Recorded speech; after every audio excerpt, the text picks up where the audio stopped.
Hello and welcome to a brand new episode of Lowdown. Today I'm absolutely delighted to be joined by Willie McNab, Head of Children's Football at Celtic Football Club. Willie, welcome to the show. Thanks very much, Connor. I appreciate the invite and looking forward to chatting with you over the next wee while. Pleasure is all mine. Willie, as we begin with every guest that comes on the show, what was your earliest football memory? Oh, earliest football memory. Probably going to watch my brother playing football. My brother is kind of 10 years older than me. And kind of later on in life, we used to have a bit of friendly rivalry of who was the best football player and who was the best looking football player and stuff like that as well. So I remember going and watching my brother. He was playing with a local team here called Airdrie, who are kind of playing in, I think it was maybe the Premiership or the old Division 1 at the time. And I remember going watching him. First of all, he was playing for the reserve team. And it was a stadium called Broomfield, which was a proper old school stadium. And I remember going and watching them. They played a reserve game against Hearts. And I remember watching my brother playing. And at that time, I can't even remember what age I was, maybe about 7 or 8 or something like that. And kind of grown up and always wanting to be a football player. And my brother was actually really good. He was kind of left sided midfield player. I remember going watching him, and actually it ended up when I was a really young kid. I live in a place brought up in a place called Coatbridge, which is just kind of small town outside of Glasgow. And kind of Airdrie is like the next town over, so it was a kind of like local team. And I remember as a young kid going and watching my brother, and then started kind of following Airdrie when I was a really, really young kid. Obviously, I always had that kind of Celtic connection because my brother and my dad were big Celtic fans. But after seeing my brother play for Airdrie, and then he started to take me to some of the games for Airdrie. Airdrie, for anybody listening who knows them, they were like a very, very good cup team years and years ago. In 1992, they qualified for I think it was a Cup Winners' Cup back then, and they played Sparta Prague. And Airdrie and guys like Pavel Nedved and those types of guys were playing at that time. I think it was in 1992. So I was about 7 or 8 at the time. And it was mental seeing these guys, who Pavel Nedved become an unbelievable player. He was really young at the time, coming to a little place just outside of Glasgow to play football in this old school stadium. So that was probably my earliest memory of football, Connor, was going watching my brother play for the kind of local team. And that kind of gave me the bug to kind of want to become a football player, really. It's amazing, really. Like, I can't begin to imagine how passionate as a young lad you must have been for the game of football, Willie, because I've had many guests on the show, nearly totaling 80 at this stage, but none have been like yourself in terms of how young they began their coaching journey. I've down here my notes and in my research, you began your coaching journey at the age of 16. Yeah. And you began your adult coaching career coaching a reserve team at the age of 18. Yeah, that's right. That was kind of after I left school, or just before I left school, Connor. I think every young guy wants to be a football player or be involved in football, and I was not bad. I wasn't the greatest footballer. I signed for another local team called Albion Rovers, who are like the kind of rivals of Airdrie, just on a kind of slightly smaller scale, although they probably won't like me saying that. And I signed there at 16. I literally left school on the Friday and started pre-season on the Saturday, which was like my mind exploded kind of going into that environment. But just before I left school, I turned 16 in the January, and we did a kind of introduction to coaching called the Early Touches Certificate through the Scottish FA. And I was still in sort of 5th year at high school at the time, and really enjoyed it. Something that I kind of quite liked, enjoyed working with players. During that time, I started taking like the first year, second year football team at high school as well. And then when I went full-time playing, I quickly realised that I'm not going to hit the heights here of being a top player who's going to earn thousands and millions of pounds. It's literally like 50 quid a week you're earning. You're almost doing it for the love of the game. And just when I signed in the sort of June, July of I think it was 2000, I decided I wanted to get into the kind of coaching side of it. So just started kind of working my way through all the different courses that the Scottish FA had on locally. And while I was at Albion Rovers, was working with the really younger kids then, like the 7, 8, 9-year-olds, while doing a sort of part-time coaching role with the Scottish FA, working in schools and remember even visiting nurseries to work with the little mini kickers and going to high schools and working with the players. So I was really lucky. I was getting a broad spectrum of kind of even working with like 5-year-olds, working with kind of 14, 15-year-olds at Albion Rovers, and kind of did that for a couple of years. And I always remember it was, we came into training, well, there was a game one night. I managed to get into the reserve team quite young. I was around about 16 when I got into the reserve team. And this was maybe about 2 years later, not quite made it to the first team, was deciding probably to take a little step back and maybe go into the junior game, they call it here in Scotland, where it's still a very good level, but not full time, and start to concentrate more on the coaching. And I remember coming in, it was a reserve game. Albion Rovers were playing Queen of the South, I think it was. And I remember walking in, and it was the manager was Kevin McAllister at the time. Kevin McAllister used to play with Falkirk, played with Chelsea as well, like a brilliant player. And I remember saying to me, can you take the team tonight? And it was like, okay. And all of a sudden I was standing in front of the players in the changing room, and I had guys who were double my age who were playing in this game. And it was the one and only time probably I've been really, really nervous as a coach. I don't usually get nervous, but all of a sudden, and I remembered a quote by, I think it was Jose Mourinho, who said, put yourself into situations where you feel uncomfortable, because when that situation arises again, you know how to deal with it. And I thought, this is my moment of, ultimately, you're kind of shitting yourself a little bit, but you're really, really going to learn from this moment. And it was amazing. Having to speak in front of these kind of well-experienced players. And we actually won the game 1-0. A guy called Mark Yardley scored the winning goal. It was a 30-yard free kick. Mark Yardley was a big striker. He played with a lot of Premiership clubs back here in Scotland. And I always remember that. And then they asked me to take the squad. Our next game was against St Mirren.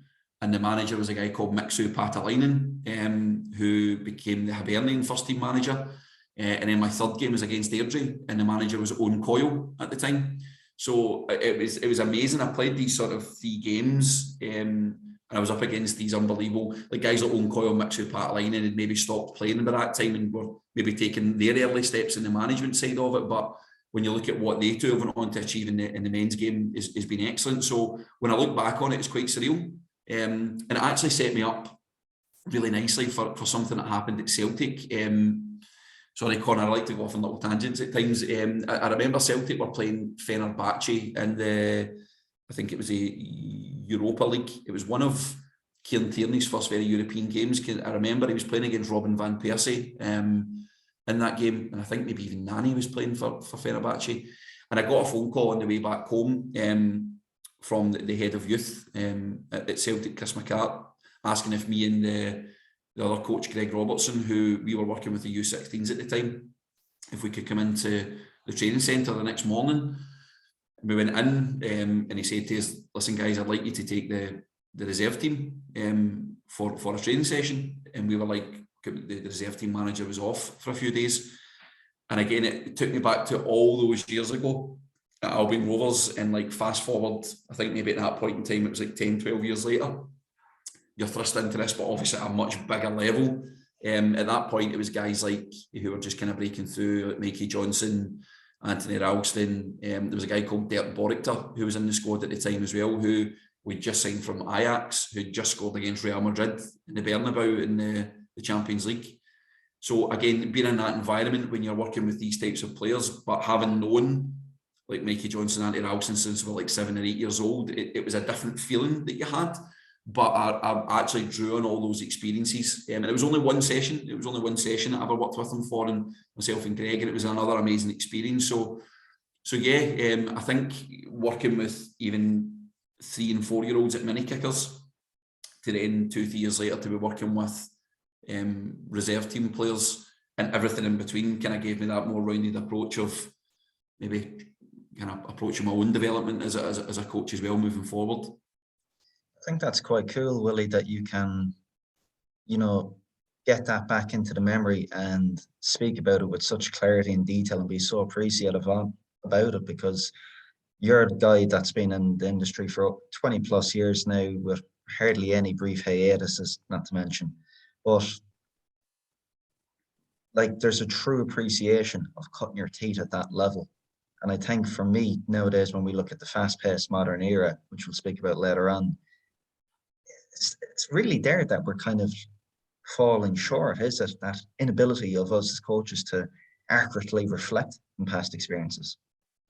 I think that's important. I think I'm actually doing a master's degree at the moment, which is again something I'm probably going into a bit more detail later on. But I think us naturally as coaches, we're quite reflective people at times. I think you're always critiquing yourself, like you're reflecting for action and action and kind of after the action as well when it happens. And I think that becomes so important, because when I reflect back to when, it's amazing when I say a young coach, I still think myself as a young coach. I'm still in my 30s, and although it's weird to hear you saying like you've been in it for 22 years kind of coaching, but you're always learning new things, and being inquisitive as a coach as well is so important as well. But I think that the reflective part on it, Connor, is huge. Even when I think back to when working with, as I said, the 3 and 4 year olds at mini kickers, is it something I could do now? I believe I probably still could, but at a very small level. I couldn't do it day in, day out, week in, week out like I used to do. I think you then start to find your niche as a coach in an area. But I think working with the younger ones really helped me, because it helped me appreciate kind of the love of football that kids just have for it. These kids, they're just running about, they're jumping about to music, and they're playing with balloons, and all of a sudden you start to work with the older kids, and they're starting to get a little bit better understanding of the game, and then you start to work with the older ones who really see it as a possible profession, and then you work with the guys who it is their actual profession as well. So you obviously need to change as you go about those areas. And I didn't want to come in and say, I must admit, I'd probably, when I was younger, you always think, yeah, I want to be a manager, I want to be a top manager. And then as I started to go about my career, I thought I really love kind of getting to know players, getting to know what makes them tick, and then finding those little areas where you maybe really excel, whether that's youth football, recreational football, professional football, the very, very elite high end of it. But I think going through all that, Connor, really helped me, and it allowed me to experience it all, to maybe say, okay, this is where I've maybe got a lot of strengths. This is maybe where I've got some weaknesses. Here's maybe where I could see myself developing best. I know a lot of guys who maybe have just parachuted straight into coaching at adult level or youth level because they can't talk to 3 and 4 year olds. And it's amazing. These guys are maybe being professional football players who have played in front of 60,000 people and played at the highest level. But when they've got a group of 8 5-year-olds in front of them, it's like, what do I do? And again, being put in those types of situations. Likewise, I couldn't have went out in front of 60,000 people and kicked a football about, because that takes a certain type of mentality. So it's interesting to see that. But I think that's one thing over the last few years about certainly the kind of reflective part. And I always say to young coaches who are always, and that's a great piece of advice that I get given from a guy called Jimmy Lindsay, who was my coach at Albion Rovers. He would say, don't always chase the dream. Don't always try to go and chase the dream and chase the next part of it. He says, just get your head down and work hard, and things will all happen for you. And when I speak to young coaches now, I always say that to them, don't be too quick to get there, because if I stand here just now and step back and say, okay, what was I doing 5 years ago? And then when I can see what I was doing 5 years ago to now, it's like, wow, that's amazing. So I can say that 5 years ago, I was kind of just cutting my teeth in the international department. Since then, I've travelled across the world delivering coach education. I've managed to work with players who have now played in the Champions League. I'm now head of children's programme at Celtic. I'm just about to finish a master's degree. Even in your own life, you've maybe your personal life, you've moved into a different house, you've got a different car, you've got a different, whatever it may be. And it's when you step back and look at those 5 years, I think that's important. And then when you actually see how far that you've come and say, we'll be excited for what can happen in the next 5 years as well. So I think, yeah, my experience across those different age groups really helped me. My own personal reflection, not just on a micro level of we always reflect and critique our own sessions, but actually stepping back and reflecting on it as a whole and actually seeing what you've achieved over a fairly short period of time. It's amazing what you can learn, with that little bit of hindsight really, Willie. But, at the time, unbeknownst to yourself, you were really cutting your teeth and was shaping up to be an unbelievable apprenticeship because it would lead to move later years on to Celtic. Now, take us through those early years at Celtic.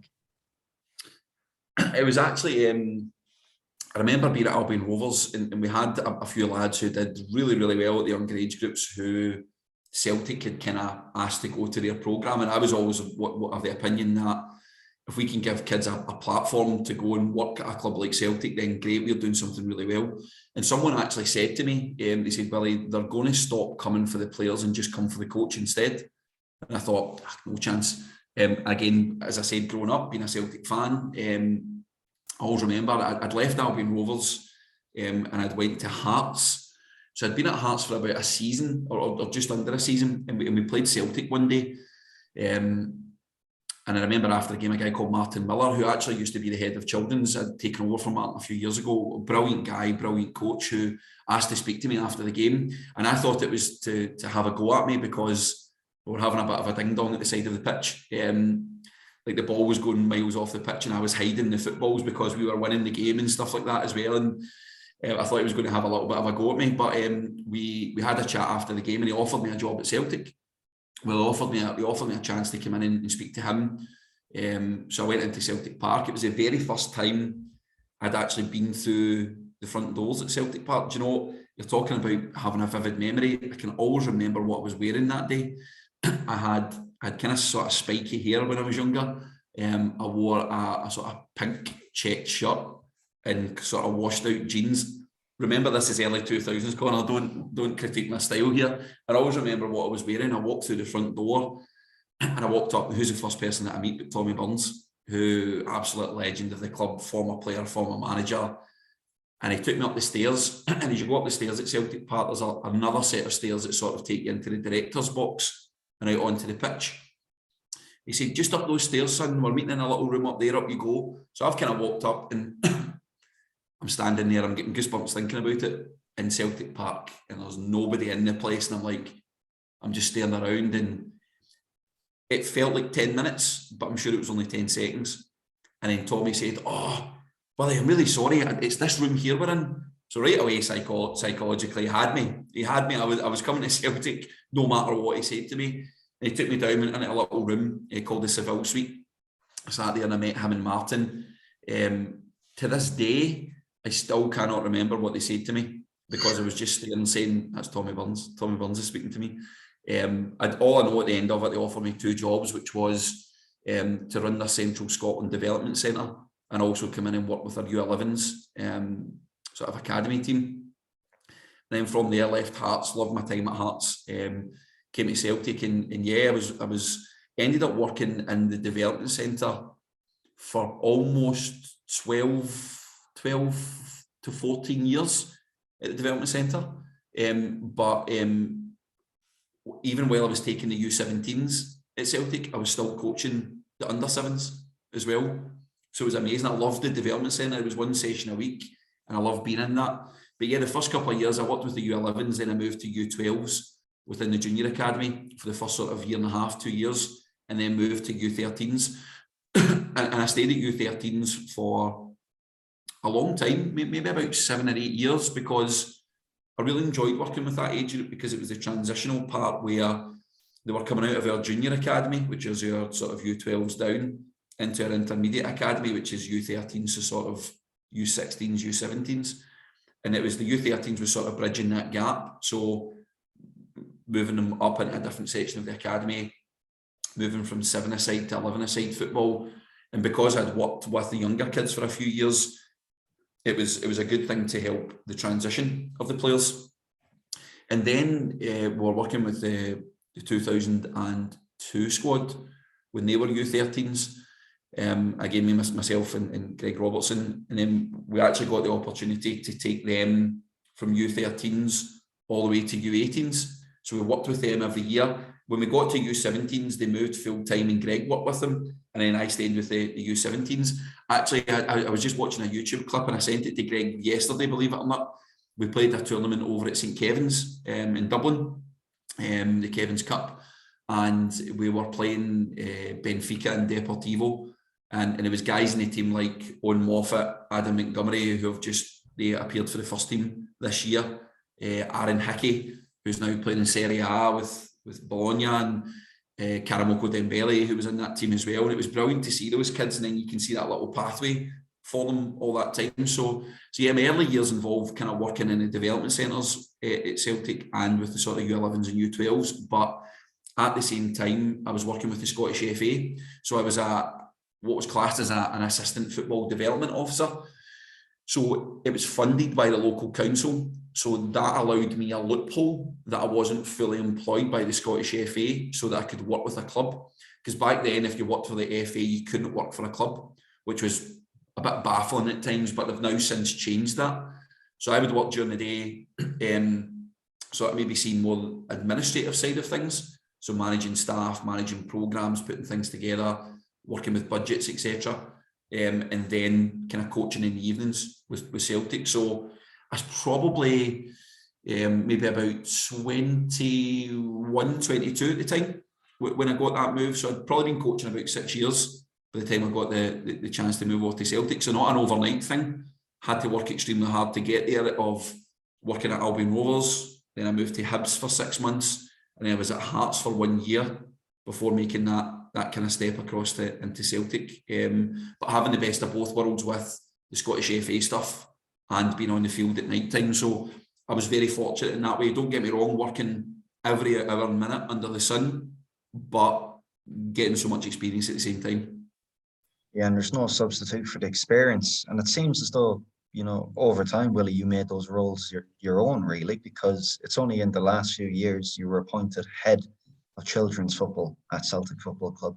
I mean, what does that role entail, or what does it encompass? I'd imagine there's a lot less probably on-pitch responsibility that you were usually accustomed to. It's funny that it was 3 years ago I was appointed into the role, Connor. And so that means it took me almost 20 years to get a proper full-time gig in football. So again, it wasn't an overnight thing. That was 20 years of working with part-time in clubs, working with the Scottish FA. I then came back to Celtic, and it was the week that we beat Barcelona, 2012. I always remember going to the game, and that was the week that I started back. I became the sort of head of the international programme. So I was technically full-time at the club, but not a full-time coaching role. So I was doing a lot of travel in the world, doing a lot of commercial business, doing a lot of coach education, but not quite as what you would say total full-time coaching. So 3 years ago, just before the sort of the pandemic kicked off, it was sort of December 2019, January 2020, got the full-time role in at Celtic children's programme, which is basically sort of U13s / U12s all the way down. So we have squads at U13s, U12, U11, U10, U9 and U8. And then we have 3 development centres across Scotland. So there's a big remit of like 5-6 teams plus 3 development centres. We have around sort of 12 part-time members of staff. So it's basically an all-encompassing role. I still coach as well. That's my passion. I love being out in the field. So I assist the U13s. So there's a lad in there, Jose Romero, who takes the U13s, and I'm his assistant. But it still allows me to get out in the pitch. So I'll coach 3 times per week out in the evening, as well as kind of helping support other coaches and other squads in terms of building a game model, building support initiatives, making sure that's linking back to the club's philosophy, linking with the recruitment team on talent development, talent identification, working with all the different ologies at the club, psychologist, athletic development department, etc. So it's another area where I was always really passionate about developing players, but I think this role allows you to develop so much more. So being able to help people, so help players, help coaches, and not for 1 minute, Connor, I'm saying that I know absolutely everything, because I don't, but being able to put support mechanisms that can maybe help another coach realise their ambitions in the game, or help put a programme in place to support a player's development that's potentially going to play in the Champions League further down the line. So yeah, it's a unique role where the space that we're in as well. We've got so much different formats of playing football. So we've got 4v4, 5v5, 7v7, 9v9, and sometimes 11v11, not all the time. You touch on it a little bit. So whereas when they move on to the intermediate academy, they play 11v11 for the rest of it. So the development space that we're in, we've got to take all these different factors in. So that's been a brilliant thing for me. And I've really enjoyed putting something together that's pretty cool, pretty robust in terms of developing individual players within a team context, but working with staff and probably looking at me, what am I like as a leader? What are my leadership qualities like? What are areas that I need to become better at as well? So probably bang on, Connor. I think when you take over a role like this, it becomes less about what you do in the pitch and a wee bit more about what you're doing off it. But the stuff on the pitch is where the magic happens still. So I see that's where one of my strengths lies. So actually being on the pitch and trying to pass on a bit of knowledge and working with coaches as well has been really important for me. So although it is a full-time role, a sort of more management role, a leadership role, still getting that little bit of coaching on the pitch as well, which is still important for me. But I do it in an assistant capacity. So it can probably be quite a strange one for the coach who works with me, because technically he's got the head of the department working with him, but I'm his assistant. But again, that allows me to give him that autonomy to go, you know what, go and do what you do, and I'm here to support you, offer that wee bit of guidance. So it's been actually quite good for me. I don't need to get too involved in it. So where I can still take that step back, still coach the U13s, but have a kind of broader scope across all the different other age groups. And that's a sign of a healthy environment right there, if I've ever heard one. But, getting back to the start, something which you touched upon, the more and more experience you have in the game, Willie, you said something about you see the game more as a function of relationships. And I know what you guys advocate at Celtic is that holistic player development approach where you're not only developing better footballers, but also better people. What does this look like in practice? So for me, Connor, it comes down to two things: environment and relationships. So whenever I'm trying to build a program or even working with an individual team, those are the two key things. Because if you don't get your environment right, then nothing's going to flourish in that. So if you're a gardener and you don't have the right soil, the right tools to develop those plants or those vegetables, nothing's going to happen. So it's the same in football. So you create that right environment, get the correct people in there that are going to support and nurture that. And then that organically comes into the building the relationships. So I think for me, the relationships that you build with your own individual players, the relationships that you can build with your other staff members, that becomes key. And that's before you even talk about the technical, tactical stuff. Because I always look at, if you think about players who have ever worked with Pep Guardiola, Mourinho, Sir Alex Ferguson, Klopp, they all say the same thing about how good they were with them. They never turn around and say, oh, by the way, Pep Guardiola's got this shooting drill that's just absolutely unreal. I used to love doing it every day. No, he turns around and says, it's how he made me feel. It's how he used to speak to me.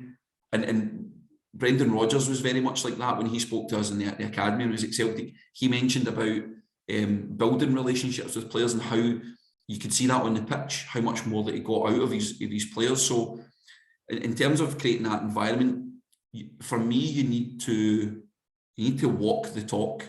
It's about your actions matching your beliefs, in my opinion.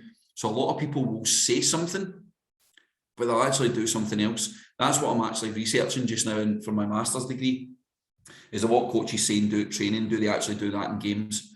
So it's easy to talk about that stuff. So you're saying to our guys, listen, we're in a process driven, that's our goal. We're process driven in our goal. We're not outcome driven. Outcome driven, i.e. winning games. You've got very little control over that, but you've got massive control over your processes. So don't be fixated on the outcome, i.e. winning games at 11s, 12s, 13s. Do we want to win games? Yes, we do. Do the players want to win games? Yes, they do. Do we want to create an environment where it's competitive and they want to win? Yes, but not at the detriment of the process goals. So identifying things like, this sounds really, really daft, right, and really simple, but what we do now at the junior academy, we say to the parents, drop the kids off from 5:30, training doesn't start to 6 p.m, but from 5:30 to 6 p.m, they can come down and play street football. So the coaches come down, we set up our session on the pitch, the kids pile down, and for 30 minutes, they can do what they want.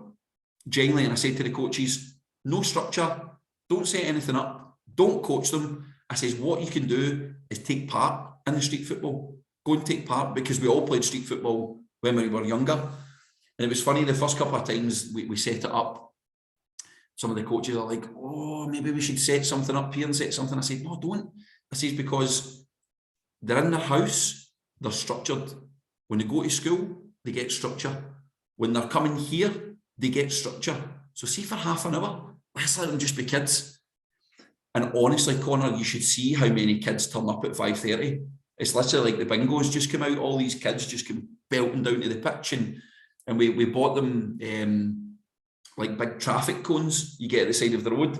We bought them. We bought big bins and stuff like that. So the kids use the traffic cones to make little targets. We bought some tape. They tape the bin to the goal, and they try and hit top bins. They use the traffic cones for heady tennis. These are games that we used to play, like long shooty, cuppy doubles, like World Cup doubles, all that stuff.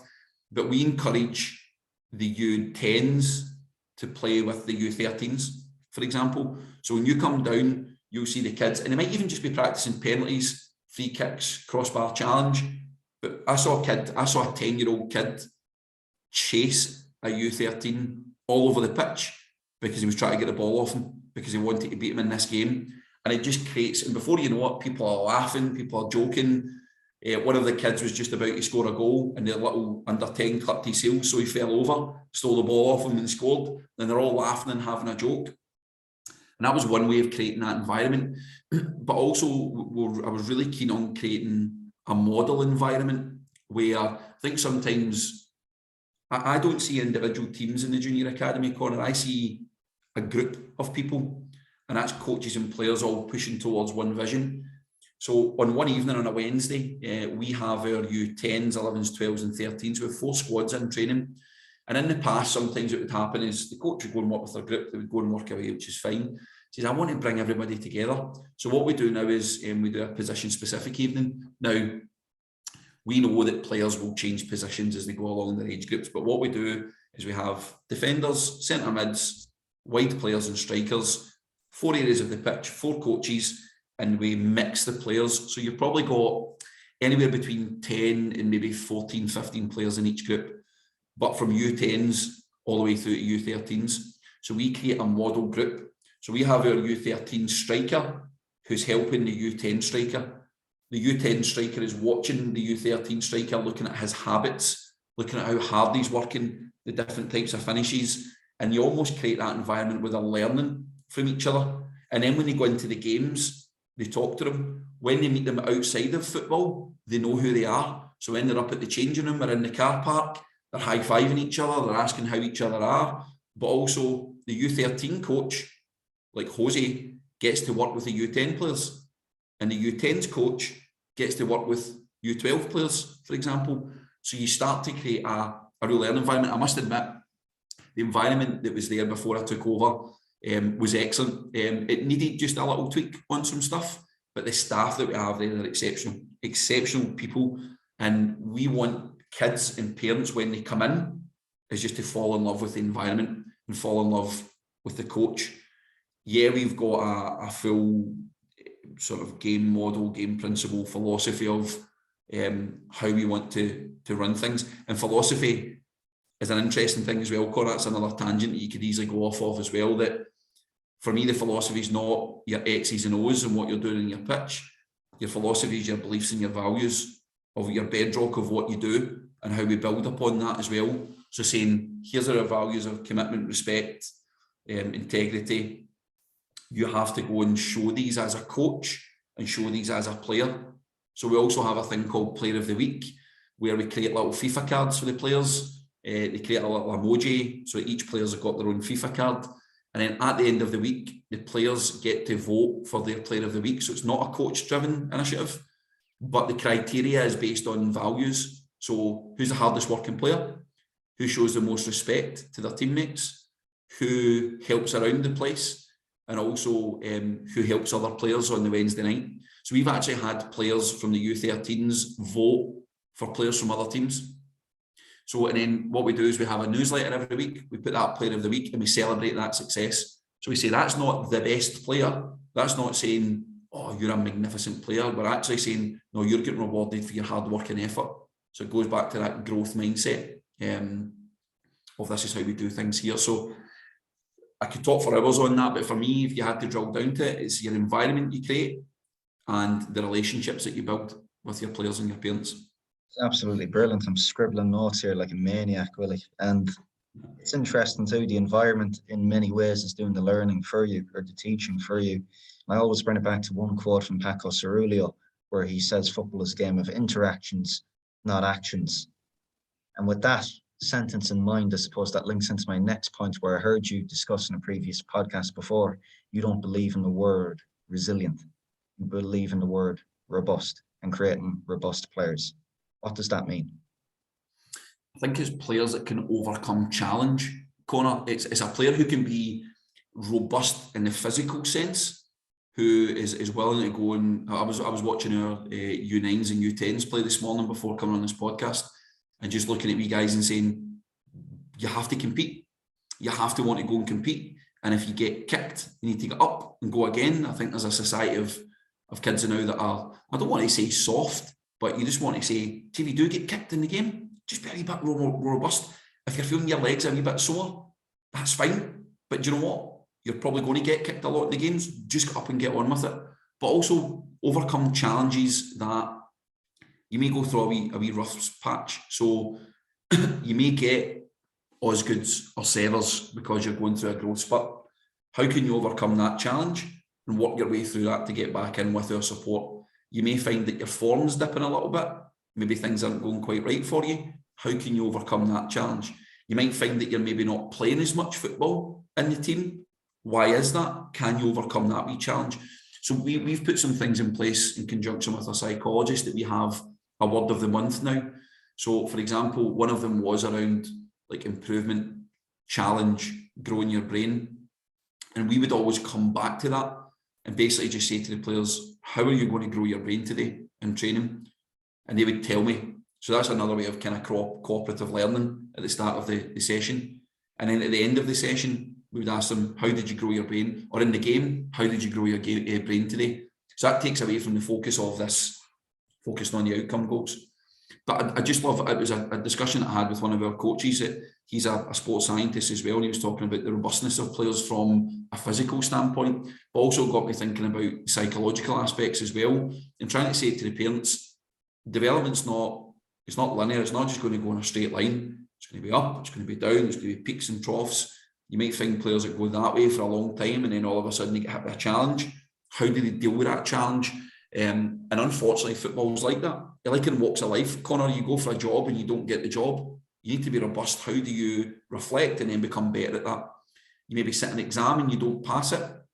How do you become more robust and resilient from that? But when it comes to football, people sometimes say, oh, yeah, clubs let that player go, or let that player go. And sometimes you say, well, maybe it was the right thing to do at that time for that player to maybe take a step back and go somewhere else. That it happens in all walks of life.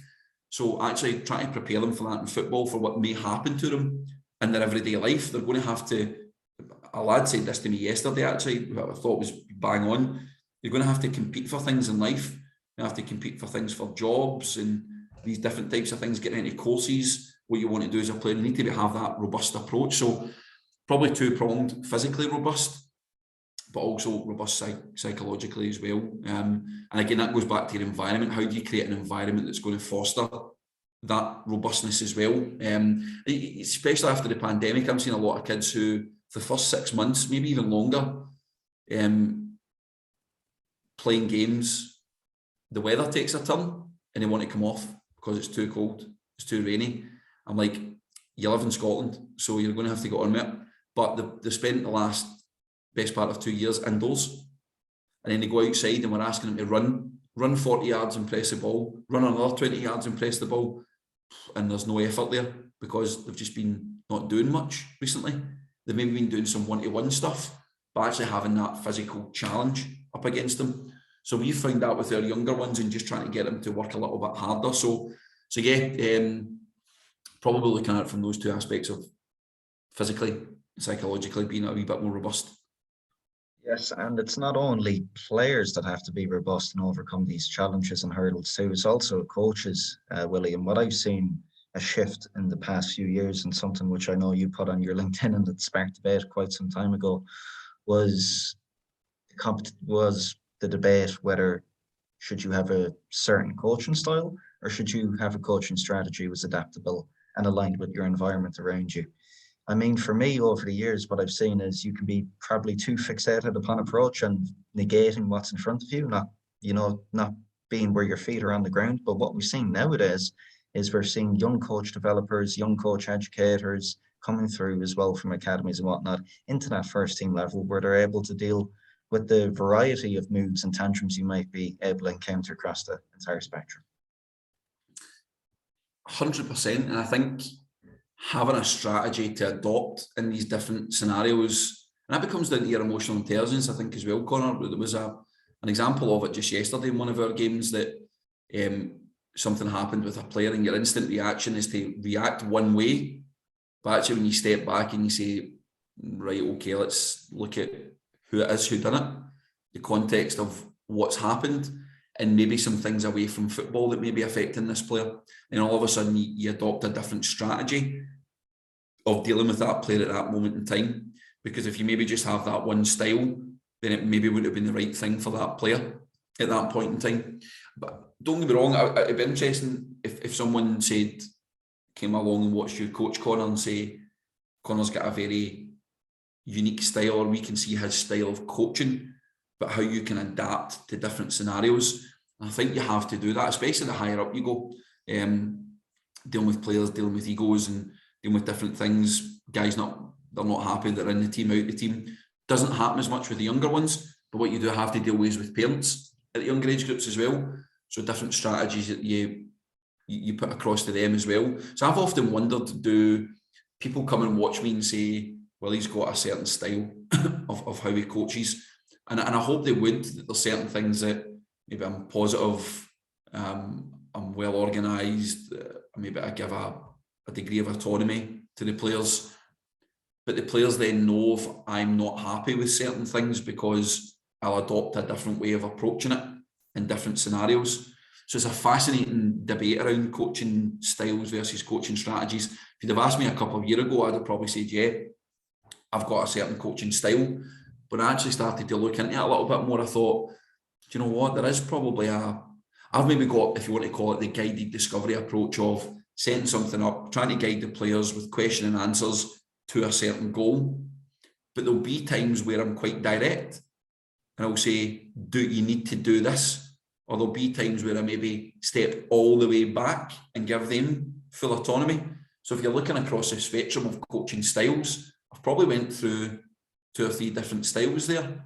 So that was me maybe adopting more of a strategic approach because of what happened in that certain situation. So if we have a player who's got an IDP of communication, for example, me to adopt a directive style isn't going to help him within a game. And I had a moment like that just before Christmas, where the coach in me saw the kid and thought he needs to move there and get closer. And I stopped myself. And I actually said to him, tell me about this situation. It was a break in play. And the kid looked about and said, I need to get closer to him. And I says, okay, why would you do that? Because I need to stop him from getting the ball and getting turned. I says, okay, have a look about you. And he said, I need to pull my full back in. And so he starts to then communicate. Whereas if I'd have just said to him, Davey, get closer to him. Paul, tuck in. Then all of a sudden, I've been quite directive in my style, but it wasn't right for their IDPs. And actually, the referee in the game came up and spoke to me at the end of the game and said, I enjoyed listening to you coaching today more than I was the refereeing that I was doing. And I said to him, that's very nice of you. I really appreciate that. But I've been actively trying to do that more and more often in games. And that sometimes links back to the individual that we're dealing with. Like yesterday, our fullbacks, we were trying to get more aggressive on the press. And our fullback and our wide left player, they're too passive in how they press the game. So spoke to them before the game about it.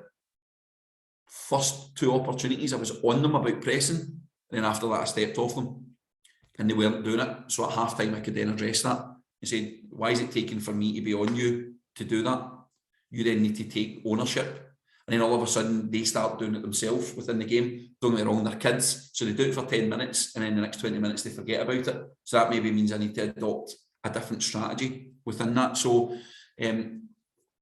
fascinating when you look into it. And some people will say, no, this is my style. And fair play, if you're always going to be that coach who, and the knowledgeable one, you listen to me, absolutely fine. I also don't agree with, this is my personal opinion, of the game being the teacher.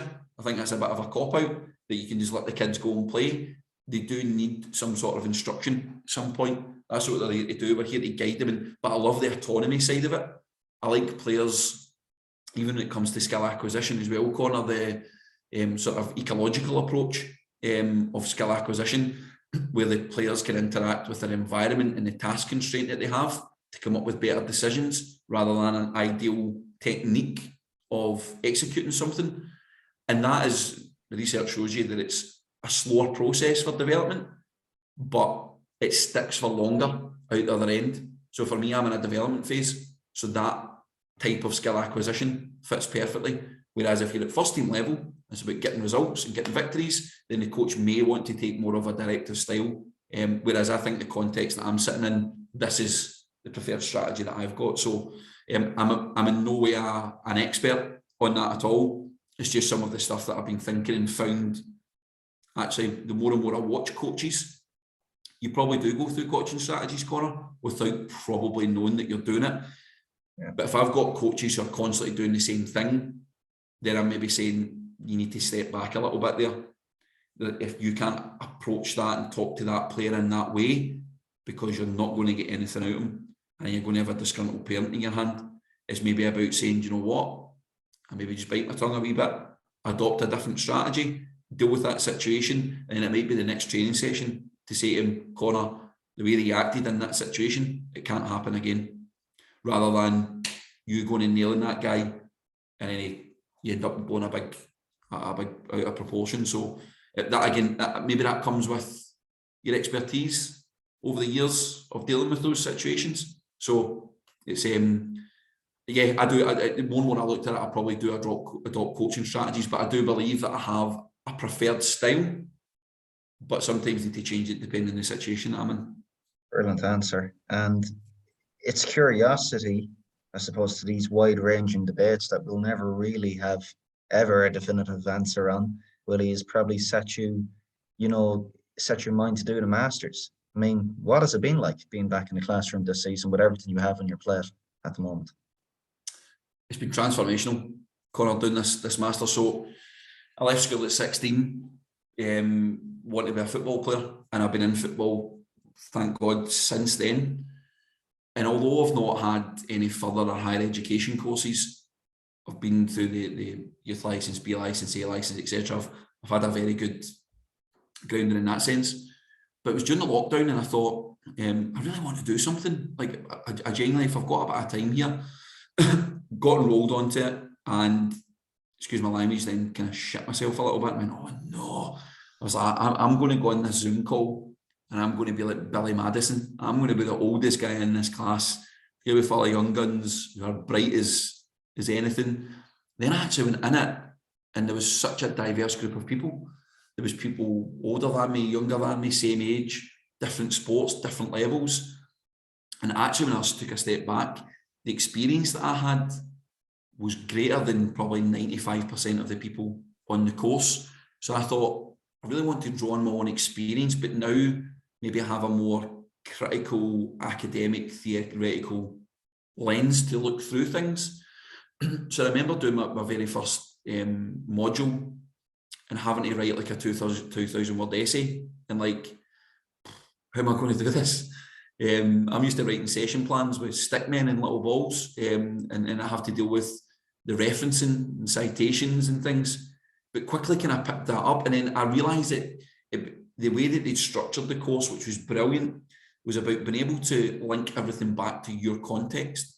So it's not football specific, it was about performance sport coaching, but looking at the coaching process, looking at coaching as learning, the pedagogy of it, planning, performance analysis, now on your own individual sort of planning, even creating engaging sessions, which was another huge transformational moment for me about how important engagement is to initiate the learning process for players as well.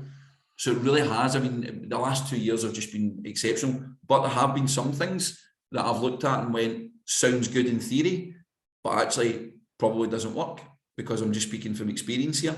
But there's things that I've saw and said, like in terms of kind of learning and how things are done in football, it would be called folk pedagogy, that this is how we've always done things in football. And actually went, oh, let's challenge that. Why are we doing that? And that's one of the things that I've brought in about skill acquisition and challenged that folk pedagogy in football about what young players should be doing. So people always say, yeah, it's about learning technique. What does that mean? So technique, people seem to think it's like dribbling with the ball and running with the ball. Well, technique could be anything. Receiving the ball, releasing the ball, dribbling the ball, passing the ball, shooting the ball. And how do you do that? Do you do that in isolation? Do you do that with opposition? For me, I want players to make decisions based on that. So if you're practicing here's the ideal technique of passing the ball, plant your foot inside of the ball, pass it. But then you watch Luka Modric in the Champions League final, who's playing passes with outside his foot. And you're saying you would never teach that technique to a kid. So it's more about, let's set up the situation. So let's set up a 1v1 with the opponent behind them, and then saying, how can you escape from this situation? What move can you do? Now, if you're maybe doing a step over against a cone, here's what you would do. But all of a sudden, what would you do if you've got pressure on you and you're off balance?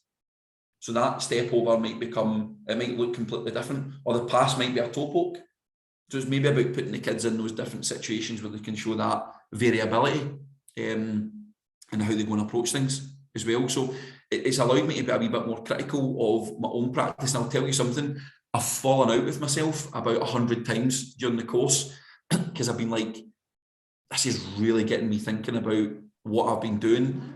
And even when I look at coach education, I've learned a lot from coach education, but nothing on away from the X's and O's. So technical, tactical, brilliant, how to be set up, but nothing on the environment that I spoke about, nothing on building relationships with players, which is key. You spoke about it. It's about social interactions with people. We're doing it just now. So trying to build a relationship, trying to talk about things. If we don't have that, this podcast, you might as well turn the podcast off. And that becomes the same with your players in terms of your development. If you don't build that social interaction between one or more people, then it starts to fall down. So actually looking at the theoretical side of it, and don't get me wrong, there's been bits where I've been doing the course and went, nah, not for me. Other bits I've went, whoa, wow, that's for me. So like the planning part of it was really good in terms of how to build the game model.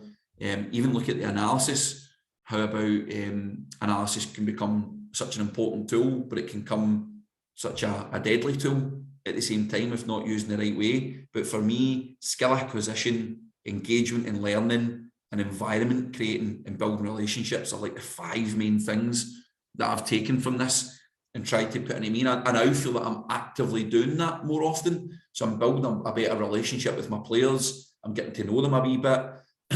We're beginning to create an autonomous environment where daft things like yesterday, the players lead the team talk, or when they feed back in the team talk, they feed back as a group. So the midfield players feedback stuff, the defenders and goalkeeper feedback, the forward players feedback. They're involved in the process of their own IDPs as well. And it's genuinely an autonomous environment that the players feel part of that. So see if they feel part of that, engagement is going to happen. And if you're engaged in something, you're going to learn. So I knew if I didn't engage in this course, I wouldn't learn anything from it. And that's kudos to the lecturers, because they engage me.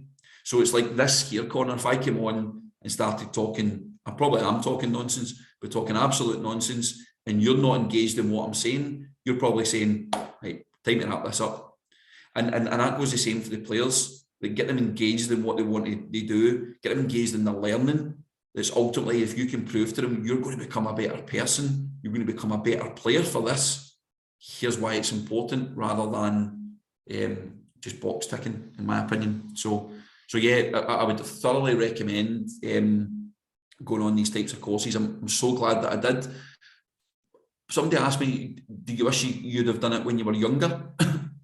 Probably not, because I think the experience that I've gained has helped me hugely going into this as well. Now, if someone had said to me, like, getting a distinction or stuff like that on it doesn't really bother me, and getting a bit of paper doesn't bother me. I wanted to get it to become better.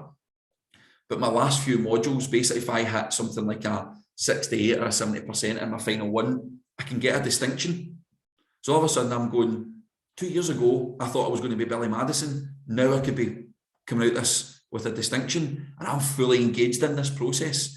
I'm burning the midnight oil up to 2 o'clock in the morning, doing these things, analysing data, knowing that is going to make me a better person. So that's got me engaged. And that's what I want me and my staff to try and do with the players. Because for me, and I put this in a post on LinkedIn a couple of weeks ago about relationships and environment, it's not rocket science. It genuinely isn't. And if somebody had to ask me what's the difference between us and other clubs, is that environment. Because I don't know what other clubs are doing, technically, tactically stuff, and they're probably doing some unreal stuff. But I want parents coming to Celtic or junior academy and saying, this is the place we want to be, this is the place we need to be. All the football stuff, that can come, that will come in time. I've got coaches who are very, very good coaches about the technical, tactical, but they're even better people. They build relationships with kids and have a laugh and a joke with them. Like, this is an instance, right, Connor, that I seen a post somewhere, and it was like, remember the kids you're coaching with, some of them still go to bed sleeping with their teddy bear. And I was like, aye, you're right. And I remember last year during the lockdown, we had a Zoom call with the players, and one of the lads is an under 13. And I said to him, oh, what have you been doing? He's like, oh, I've just been watching Spider-Man today. I was like, oh, do you like the Marvel stuff? And he went, aye, do you? And I said, oh, I love Marvel. I said, Thor's my favourite character. And he's like, oh, Spider-Man's my favourite character. And then all of a sudden went on this mad spiel about Spider-Man, saying that he still gets Spider-Man figurines, he's got a Spider-Man computer game. He's just a wee guy. Just a wee guy. And you forget about that. And then you find a commonality with him. So I used to talk to him about Marvel and about Spider-Man at training, build that relationship with him so I could get more out of him as a football player as well. So people have different ways and different, as I say, different strategies to approach that. But that's something that I've found in the last 2 years from this course that's really benefited me moving forward. You know what? We are going to wrap this up, but for all the right reasons. I'd have to say, certainly, Willie, it's been one of the most illuminating, thought-provoking and equally insightful episodes I've recorded to date. We've touched upon subjects, to be honest, that I believe, and I hope I will do in the future, dedicate full-length episodes towards. Maybe you'll be back on again for round 2. But before we close, what we always like to do is ask the guest for their one bit of advice for anyone that wishes to embark upon a similar journey as themselves. Always be inquisitive. Always ask questions and always learn. It's as simple as that. If you stop being inquisitive and stop learning, then you won't go any further in the game. It was a piece of advice that I was given really early on, and I would say that as well. So ask questions. Nothing's a daft question. Be inquisitive. Think of new ways to evolve as well in the game. But also be true to yourself. Be your own person. Don't try to emulate anybody. There'll be people that you'll look towards that you like what they do, but I'll always say try and be your own person, but obviously have role models, but have an open mind about everything. As soon as you have that closed mind, then you'll find it hard. So probably 4 or 5 pieces of advice in there, but be inquisitive and always look to learn. Plenty to get to work on. Willie, it's been an absolute pleasure having you on. No problem, Colin. Thank you very much.